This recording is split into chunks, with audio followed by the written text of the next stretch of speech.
Wouldn't it be nice to have several thought leaders in your industry know and love your brand? Start a podcast. Invite your industry's thought leaders to be guests on your show and start reaping the benefits of having a network full of industry influencers. Learn more at sweetfishmedia.com. You're listening to B2B Growth, a daily podcast for B2B leaders. We've interviewed names you've probably heard before, like Gary Vaynerchuk and Simon Sinek, but you've probably never heard from the majority of our guests. That's because the bulk of our interviews aren't with professional speakers and authors. Most of our guests are in the trenches leading sales and marketing teams. They're implementing strategy. They're experimenting with tactics. They're building the fastest growing B2B companies in the world. My name is James Carberry. I'm the founder of Sweetfish Media, a podcast agency for B2B brands, and I'm also one of the co-hosts of this show. When we're not interviewing sales and marketing leaders, you'll hear stories from behind the scenes of our own business. We'll share the ups and downs of our journey as we attempt to take over the world. Just kidding. Well, maybe. Let's get into the show.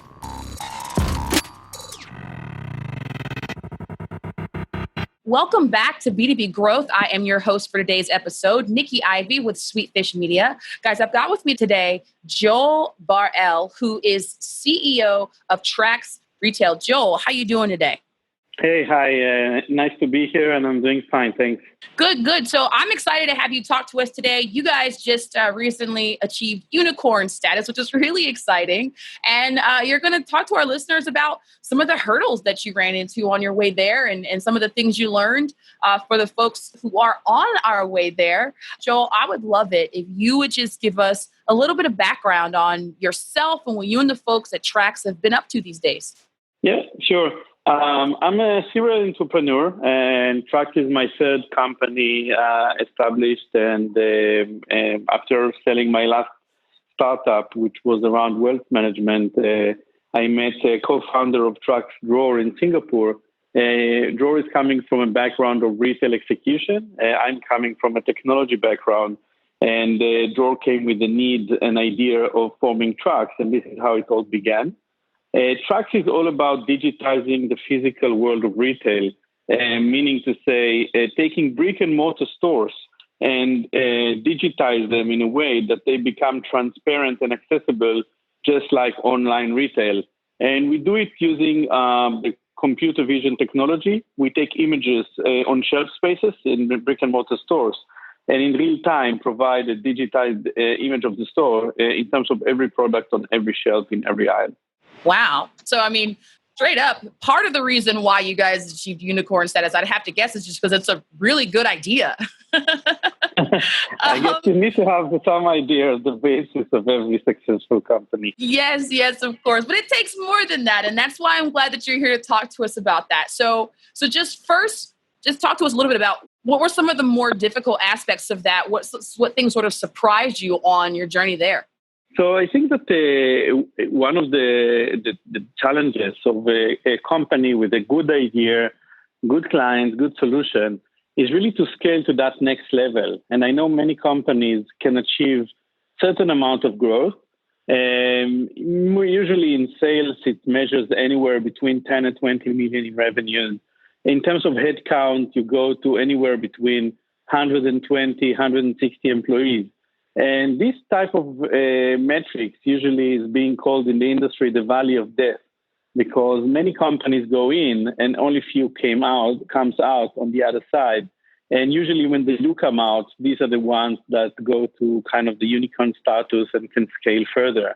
And I wanted to discuss a bit about those hurdles, so how to bring those attributes to the company and kind of successfully pass it through that valley. And I think there are a few dimensions. I think one of the dimensions that really work for Trax is the absorbing of the notion that the way the company is being managed needs to be changed. Mm-hmm. And as you grow the company in terms of number of employees, and many times you also grow the company in terms of the number of products or the number of markets, as the company expands and scales, we started to put a lot of emphasis, not just on the IQ of our employees, that means how good are they in their positions, whether those are programmers or lawyers or product people or salespeople.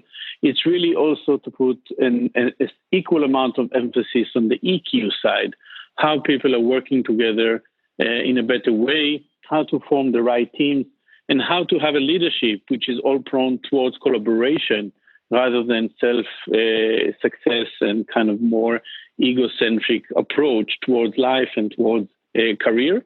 And by making those adjustments around the way we do things, I think that gave us a very big foundation in terms of building the next layer of Trax in a scalable and sustainable manner. Wow. I love that. So the difficulty, and I think this is common in a lot of businesses, like you said, that are trying to scale, is you want so badly, when you've got this great idea, as you talked about, to get to this point where you've got it figured out, right? As far as the company is being managed in the direction that you want to be managed in, you've got the right people in the right positions. So, and you've tried so hard to get to that point that it can be really difficult to accept that when you're trying to get to the next point, more change is necessary. So when you talk about, step one being everybody having to be on the same page, that like, look, I know we worked hard to get to where we are, but in order to get to this next place, it's going to take more. It's going to take more than being good at your job. It's going to take more than being smart. And it's going to take this other level of emotional intelligence, like you mentioned, to get there. I really didn't expect for that to come out so early on in the process. But it makes sense the way you lay it out. What are some of the methods that you can use in that stage to get folks on board, to get that sort of internal buy-in to, hey, this is what we need to do to get to the next level? It's an excellent question, and it's not an easy message. Essentially, the message is that when you want to go and scale to the next level, you cannot do the things the way you did them in the past. If in the early stages of a company, you are putting a lot of focus on the sales and execution in the market in terms of bringing those first clients, establishing those kind of beachheads accounts, which are giving you kind of the claim to fame in the market in terms of what you do. When it comes to the next level, it's all about replication. It's all about creating commonality around the different deliveries that you have, especially in the B2B context.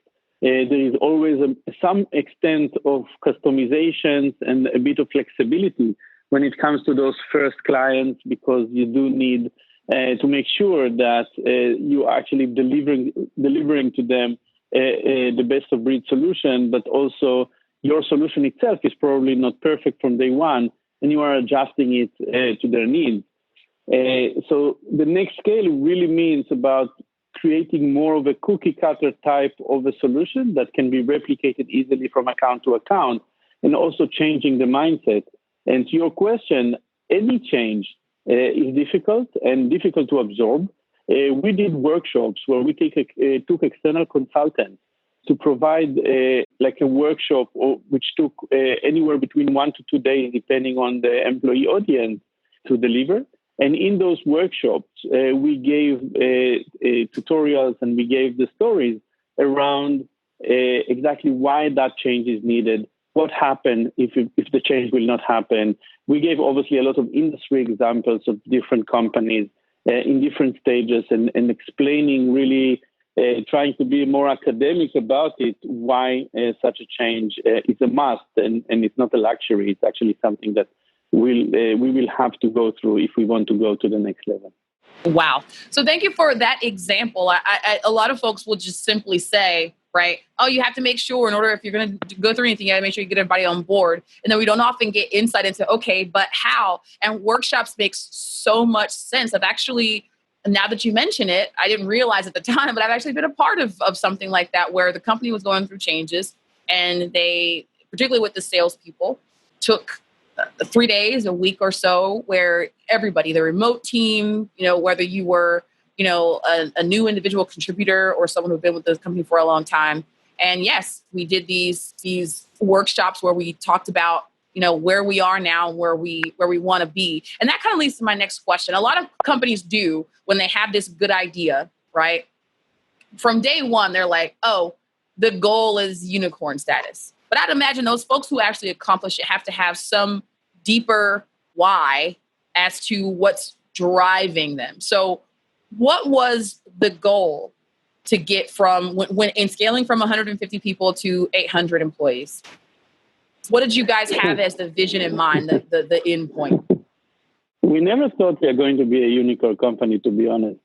So in that sense, you are not really, I mean, at least for our case, we didn't have like this goal to say, hey, let's be a unicorn and build everything towards that. I'm not sure if that recipe will work for others or for anyone. We really wanted to be closer to the vision and mission of Trax, which is to digitize the physical world of retail. And the journey really goes through the clients and through the customer base of really delivering and excelling in their delivery, trying to create happy clients, happy customers, obviously customers who are referencing you. We call it in Trax raving fans. That means clients that are looking at Trax and seeing a company they would like to endorse, and they would like to be like us in terms of our culture, in terms of our delivery status, etc. When you focus on those fundamentals, which means bringing business value to your clients in a way that really change your client's life, the company will grow. And sooner or later, it really doesn't matter. You will grow to the scale of a unicorn, but a unicorn is merely a milestone in that journey. It's just another validation that probably you are in the right path, but it's definitely not a goal on itself. You are. I'm so glad that you said that. I really am. I mean, look, there are people who, more often than not, like I mentioned earlier, not the most successful people, but there are folks who are out there reading everything they can read on how to scale your company into being a unicorn, how to be a unicorn. And they focus a lot on the valuation, the exit, the money, if I'm being honest. And when you talk about, this being just a milestone on your endeavor to make your clients' lives better, that is what it's all about. It's so refreshing to hear. And again, it leaves no wonder that you guys are achieving what you're achieving. When you put this good idea together with action behind, good intentions, this is the result. And so I'm really glad that you laid that out. Before we get to the next segment, I really want our listeners to hear, give us a couple things that you learned from this journey. You've let us know how you got there in a way that I think is really useful, in a way that folks can actually go out and apply. And I'm so thankful for that. But what are a couple things maybe that surprised you along the way that you learned, or that you might tell someone who is on their way or trying to be on their way to achieve what you guys have achieved? I think I will share only one thing, which I think that was the main thing that I have learned through that journey, that I think can be very, very helpful for others. And this is to make decisions quickly. In the journey itself, there's a lot of changes and transformations that the company should go through in order to achieve to the next level. And not always a person that starts with you from day one is the same person you need on year one. And it's not the same person maybe you need in year 3 and year 4, and Trax is already 10 years down the road. And some changes are needed. And in the bottom heart of employees or of the listeners, you know what is right. You know where are the hurdles and the pitfalls. And many times it's very difficult to do a change because of legacy, because people have been around for so long. They have kind of engraved in the walls kind of things of the company. And my only advice on that one is make changes quickly and don't hesitate. The faster you do the change, the faster you'll see the results. And this doesn't mean to forget the ones that brought the company where it is today. It just means that some people may need to change roles or to be in other positions within the company as it scales. And maybe you need to bring more experienced people at some point to head some of those areas. Wow. Yeah. No, I mean, that makes perfect sense. You've given us a lot to think about and a lot to go out and apply if we're, in the position to be trying to achieve what you achieve. And I just, again, want to thank you so much for laying that out for us the way that you did and coming to talking to us about how you guys grew from 150 employees to 800, which is just one measure that I know I keep using because it's sort of a tangible thing, but so much more, growth was, happened, and so many more things were achieved on your journey there, I'm sure, that can't be measured in X's and O's. So congratulations to you guys on that. And now, Joel, that I've successfully picked your brain and seen what I could get out of it, it is time for you to tell us what you are putting in it. So talk about a learning resource that you've engaged with recently that is, informing your approach or that's just got you excited these days. On a personal level, I mean, to get energized, I myself paint. I actually take a canvas and some colors and draw pictures. I'm not exactly, Picasso. He has nothing to worry about in terms of his legacy in the art world, but still something that I do. And on the Trax level, I think I read a lot. I read a lot of research from very known kind of industry experts especially around the EQ side of things, about organizational design, organizational philosophy. And these are the topics that pique my interest, and that type of reading also helps me a lot. I love it. I have to tell you, and I'm sorry to the other listeners, but I mean, the other guests who've been on the show, but you're one of my favorites. You've given us this little insight into you. I love that you paint and that there's some art in your life, even as you're achieving what many won't, what most won't, and all the technical stuff that you gave us today as well. And I'm sure that just like me, everybody listening has become a fast fan of yours, and they're going to want to know how to keep up with you. So Joel, tell us how folks can connect with you. I'm very happy. I mean, if anyone wants to ask me a question, they can just send me an email. My email is Joel, my name, Joel, at traxretail.com. I'll try to answer to the best of my ability. Perfect. Well, thank you so much, Joel. Congratulations on this milestone, and here's looking forward to the next. Thank you for having me. We totally get it. We publish a ton of content on this podcast, and it can be a lot to keep up with. That's why we've started the B2B Growth Big Three, a no-fluff email that boils down our 3 biggest takeaways from an entire week of episodes. Sign up today at sweetfishmedia.com/big3. That's sweetfishmedia.com/big3.